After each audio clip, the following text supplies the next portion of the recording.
Serge Obolensky. What an inspiration to all of us. I have to tell you that he is probably one of my heroes in this world. Let's watch a little bit of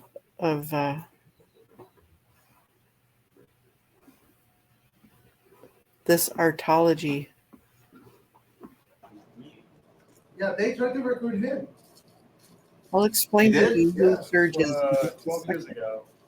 Let's look. Right across the blue building. Wow. Was coming out from a checkup, and they were just like, "Hey, would you be interested?" I'm working for $25 a week. I don't know how much, like $42 now? I don't know. Probably It's kind of like you're a priest or a nun, sort of, if you're in the SeaOrg, it's called. That's what we were part of. We were kind of like monks. We're kind of like, you get really low pay. Like, you're supposed to like work not for material gain and stuff. And it's kind of like being in a convent or something. I don't know.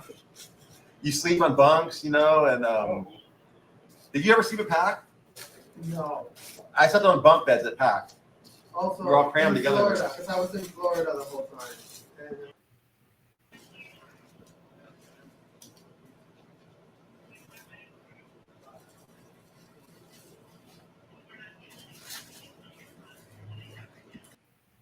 What are we doing there, Serge? Mind control, brainwash. We got brainwashed in Scientology, so this is great cathartic process. Like a big artist. I seen her. There we go. Make it some colors. That's good. Mind control, brainwashing. And we do the border.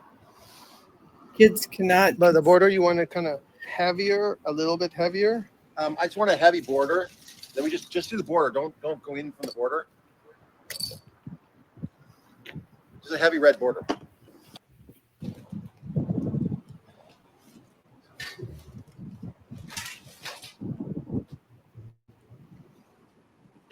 All right, let's wait. Let's leave these here to dry a little bit.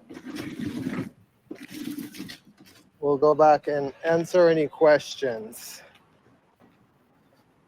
Here, Serge. You guys, we're almost done. Where's my switch here? Here's our So Serge. here's Serge and Serge. Serge. So if you guys have any questions, let's hear him. Nice art. Have fun. Thank you, Gypsy. Thank you for checking in. Let's go back a little bit in time and find out about Serge. I know Serge Obolensky isn't incredibly happy about the Aftermath Foundation documentary, but they really give a good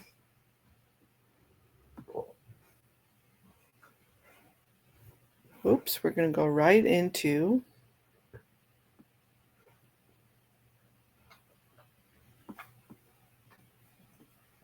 we're going to skip, we're going to stop, we're going to go back to the stream. I'm going to stop the screen and we're going to present.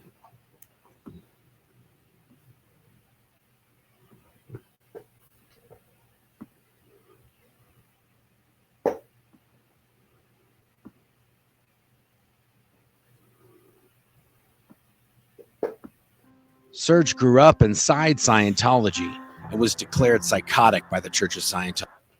Let's go back. I never saw this coming, that my life would go this way. The tide comes in. Hey, Serge. Pulls some sand back into the ocean. Good to see you. The land is lost, another fight it cannot win. I'm not going to play the whole thing. I just want to play a little bit. Psycho. Oh,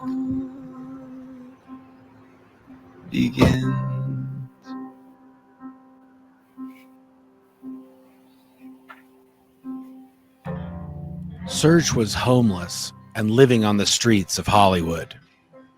Serge grew up inside Scientology and was declared psychotic by the Church of Scientology after a fireworks accident.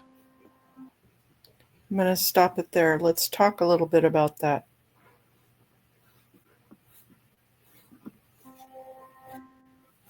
There we go.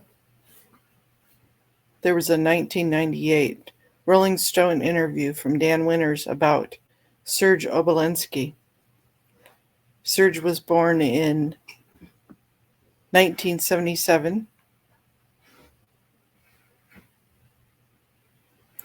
And when he grew up in Scientology, and as a teen, a late teen, he had a fireworks accident which left him a double-hand amputee and lost one of his eyes. The church declared him a suppressive person and a liability to the church. A motto of Scientology is, "It is there to help the able to become more able," and disabilities, especially physical and cognitive, are considered a degraded being. They're not worthy of exerting energy, time, and place. A disabled being is a degraded being. Again, somebody not worthy of the time. How pathetic is that? When we're looking at some of the crimes that had happened to Serge, I want to go through his chronological. So Serge was born and raised in Scientology. His mother, Nancy. He had a stepfather, his brother, Yuri, are all still in Scientology. His father is out, and he has been in contact with him. We'll get to that into the chronological. He signed his first contract when he was 11 years old. He was in junior high, and he was taken out of school. At 11 years old, he signed the billion-year contract. At 15, he started working at the Manor Hotel full-time. He still had no schooling. So at 16, he ended up in the RPF for not keeping his stats up. While he was working on the RPF, he messed up the construction. He nicked one of the doors that he was hauling around and working on in the RPF. The RPF is the Rehabilitation Project Force. That's where you are sent. It's basically Scientology's prison, Scientology's workforce. So if you don't meet your stats, if you are suppressive, if you talk back, if you have any 2D or romantics, back then they had what was called the Rehabilitation Project Force, which is the RPF, and it was imprisonment, unlawful detainment. Now this is for a 16-year-old, so it was unlawful detainment without due process. Well, when he messed up the door, it put him even further into the RPF. So he basically went to the RPF's RPF, the prison within the prison, which was even further, harder labor than what he was doing in the past. He decided to blow, which means leave without absence.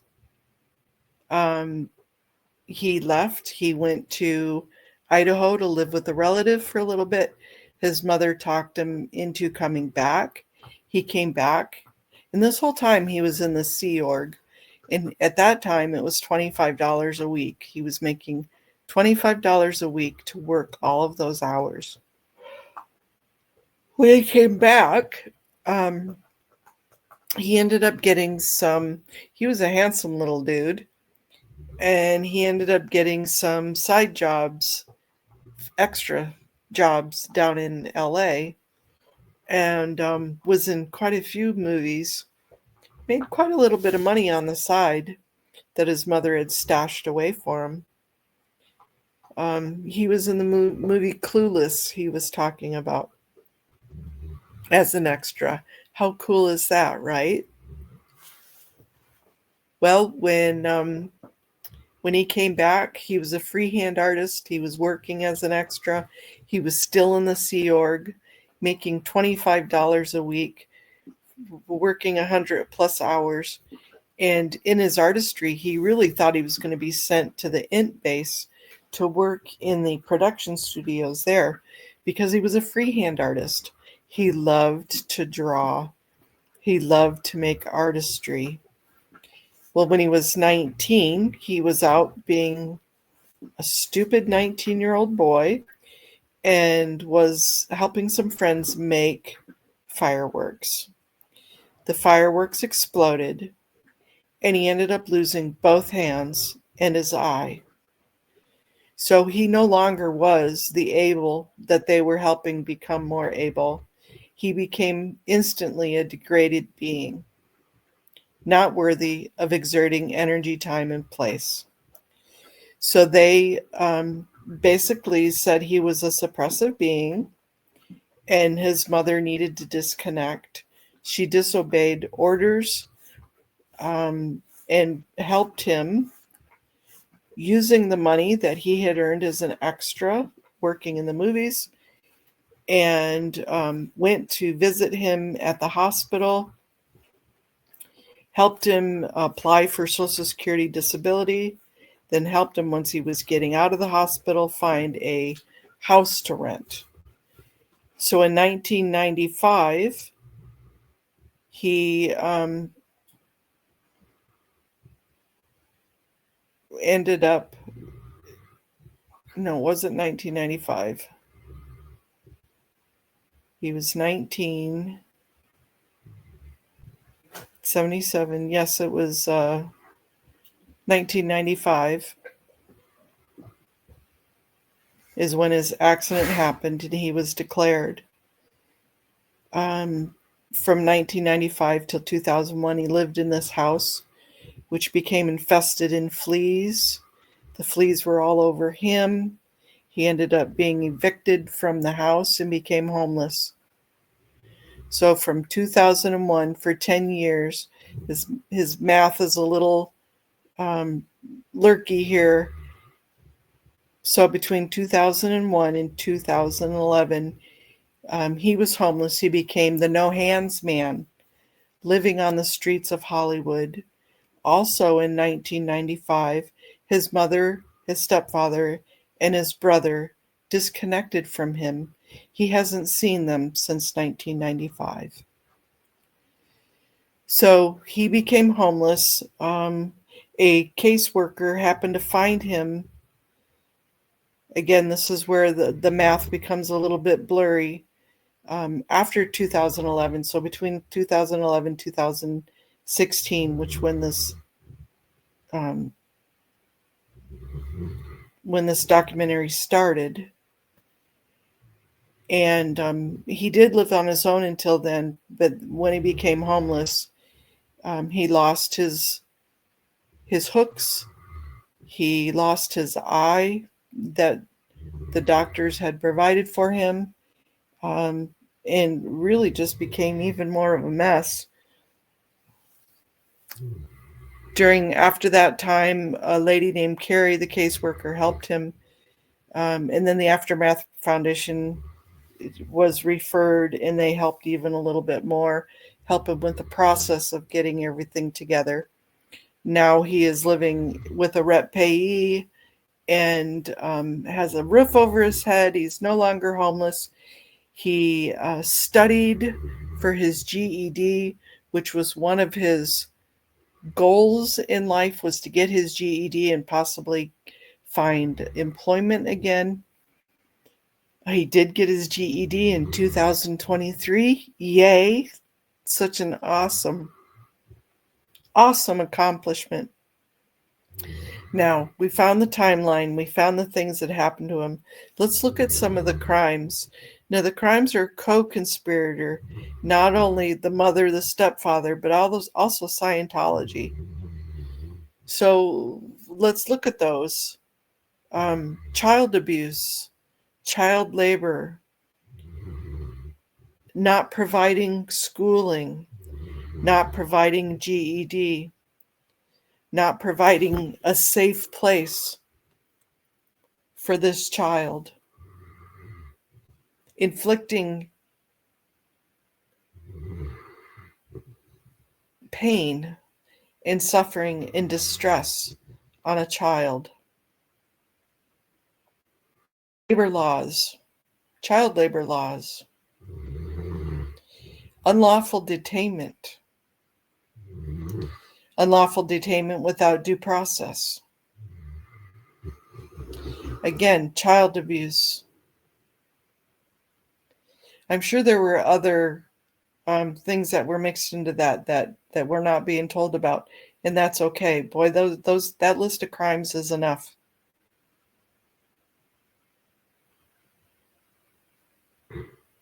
Let's list some names. Nancy. Nancy Obolensky. His brother Yuri. Who was in control back then?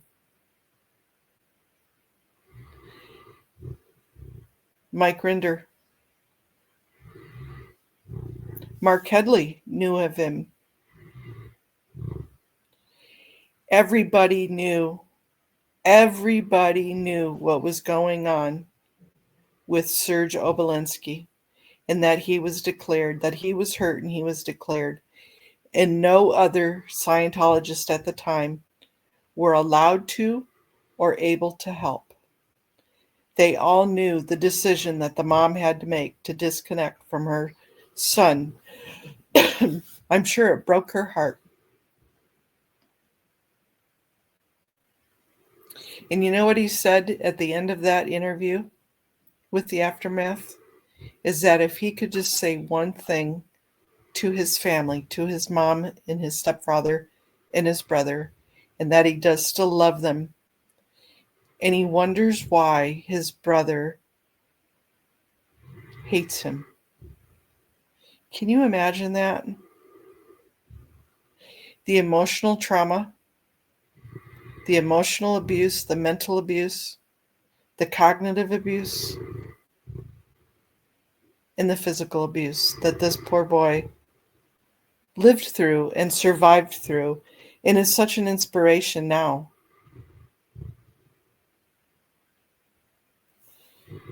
Those are the people, those are the list of the crimes. Maybe we can discuss. Thank you and have a wonderful evening.